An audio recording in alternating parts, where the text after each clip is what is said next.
Profit and loss का next question है, a man buys an article for 10% less than its value and sells it for 10% more than its value, his gain or loss percentage. तो अगर मान लें हम कि उस product की एक्चुअल वैल्यू 100 है, तो कह रहा है कि उसने बाय किया 10% लेस पे, यानी कि सीपी कितना हो गया, 100 का 10% लेस हो गया, तो यानी कि 90 रुपीज़। और उसका जो उसने उसको सेल किया तो 10% मोर पे किया, तो 100 का 10% मोर यानी कि 110 रुपीज़ हो गया। तो प्रॉफिट कितना हो गया, 110 minus 90 that is 20 rupees.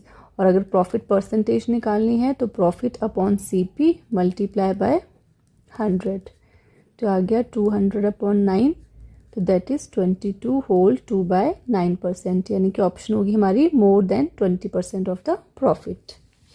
Next question है, a man reduces the selling price of a fan from ₹400 to ₹380, then his loss increases by 2%, the cost price of fan is.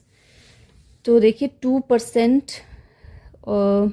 अगर उसका सेलिंग प्राइस 400 से 380 कर देता है, यानी कि 20 रुपीज़ अगर सेलिंग प्राइस कम कर देता है तो लॉस उसका 2% इंक्रीज़ कर जाता है, यानी कि 2% ऑफ कॉस्ट प्राइस कितना हो जाएगा, जितना सेलिंग प्राइस का डिफरेंस है, that is 400 minus 380 that is 20 rupees.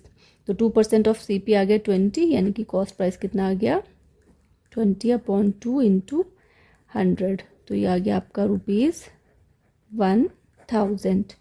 तो ऑप्शन यहाँ पे कोई भी नहीं है, तो आएगा नन ऑफ दीज।